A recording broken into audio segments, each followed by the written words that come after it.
In the limited time available, we have attempted to demonstrate that the conspiratorial view of history, particularly of recent history, is the correct view. Let us summarize now 7 major conclusions. 1.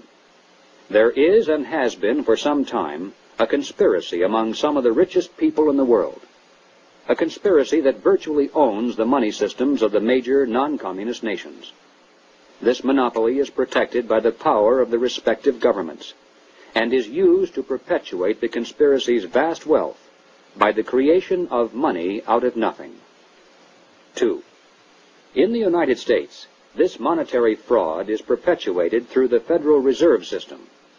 Although the executive branch theoretically has some control over this system through occasional appointments, in reality, it is the system and those behind it who control the executive branch. 3.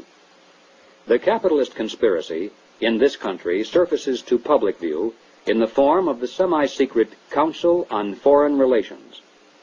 Its members exercise their control over the nation through government, tax-exempt foundations, centers of education, and the mass communications media.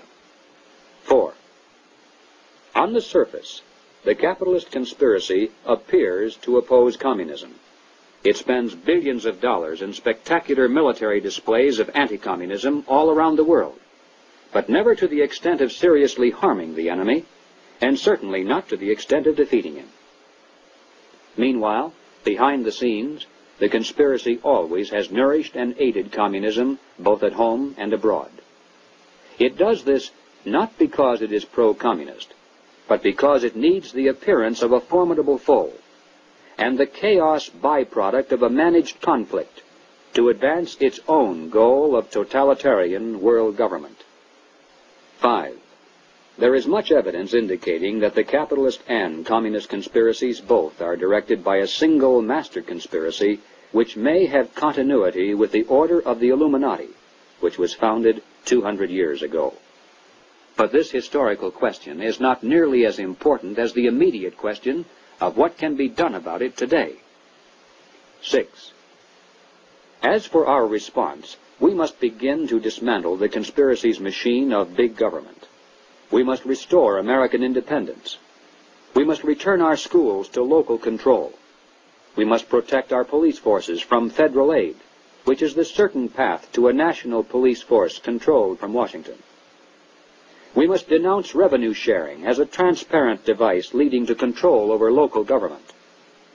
We must raise up men for political office who not only talk about reducing government, but who will do it once they're elected. And that means men who are totally independent of establishment politics. 7.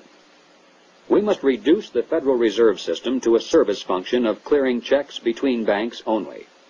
Merely turning the system as it stands over to the federal government, as some have suggested, will not solve the problem. The same people would control it either way. The root of the evil is that money is created out of nothing, and the insiders could do that today just as easily directly through government as they do through the Federal Reserve System. The ultimate solution is to prevent anyone, in or out of government, from manipulating the money supply. And the only way to do that is to return our money to the gold and silver standards. 8. We must expose the conspiracy to public view. If somehow every American could be made aware of the facts contained in this presentation, if it were possible to circumvent the establishment's channels of mass communication and carry this message person to person to our friends and neighbors and fellow club members, the conspiracy would collapse like a house of cards. Yes, the hour is late, but it is not too late if we are realistic in our efforts. As Americans, we can still speak out without fear of imprisonment. We can still join together into patriotic groups to multiply our effectiveness. We can still challenge the establishment's candidates. We still retain that remnant of power to regain control of our own government. With divine guidance and with your help, it can be done.